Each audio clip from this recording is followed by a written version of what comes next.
राम राम।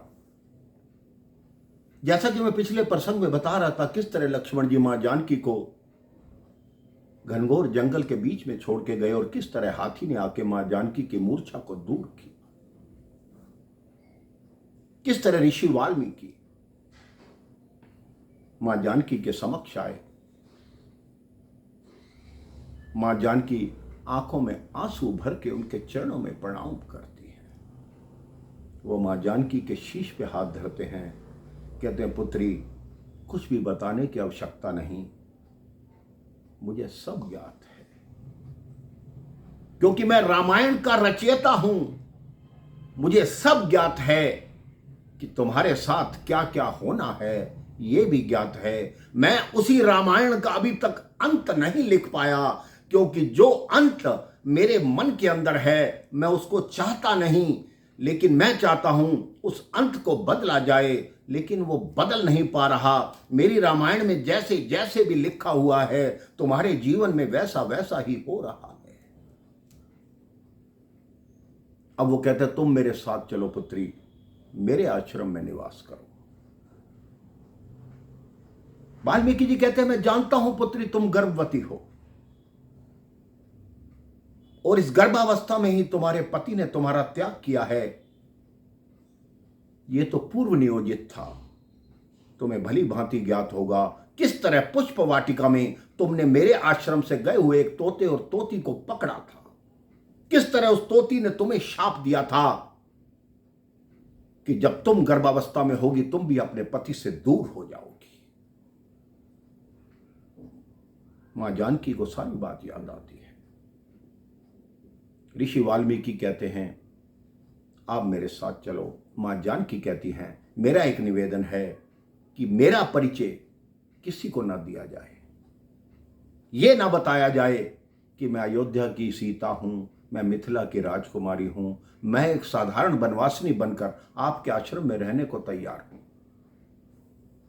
वाल्मीकि जी कहते हैं, बिल्कुल ठीक है, मैं किसी को नहीं बताऊंगा कि तुम्हारा नाम क्या है। आज मैं तुम्हारा नया नामकरण करता हूं। आज से तुम्हारा नाम वन देवी होगा। ऋषि वाल्मीकि अपने आश्रम में पहुंचते हैं।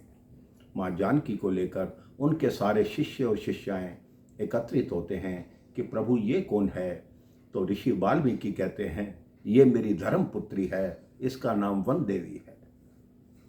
एक वृद्ध महिला भी उनके आश्रम में रहती है। वो उनको कहती हैं, आपने इनका विशेष ध्यान रखना है, क्योंकि ये गर्भावस्था में है। आप दिन रात इसकी सेवा में रहना। कई शास्त्रों में एक बात और आती है मेरे भाई बहन,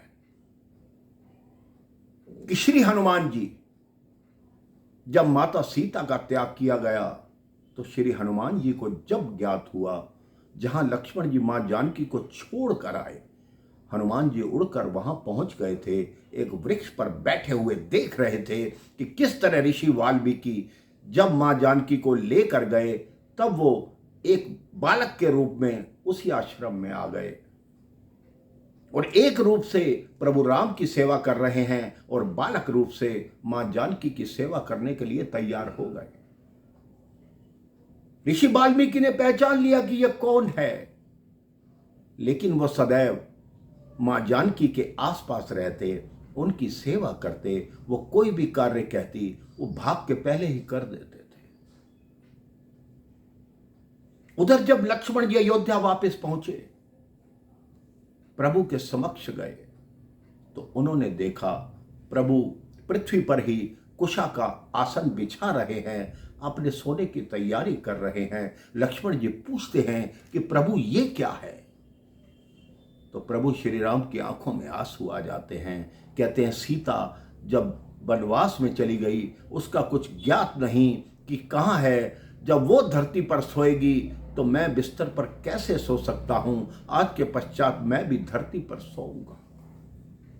यह होता है मेरे भाई बहन एक पति और पत्नी का संबंध।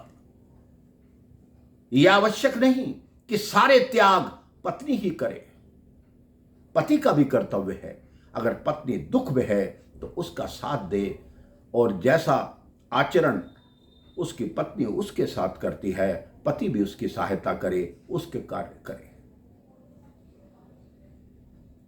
इसके पश्चात किस तरह वाल्मीकि आश्रम में मां सीता के दिन कटते हैं और किस तरह अयोध्या में हलचल होती है जब अयोध्या वासियों को ज्ञात होता है कि मां सीता का त्याग कर दिया गया है, ये मैं आपको अगले प्रसंग में बताऊंगा। राम राम, जय श्री राम।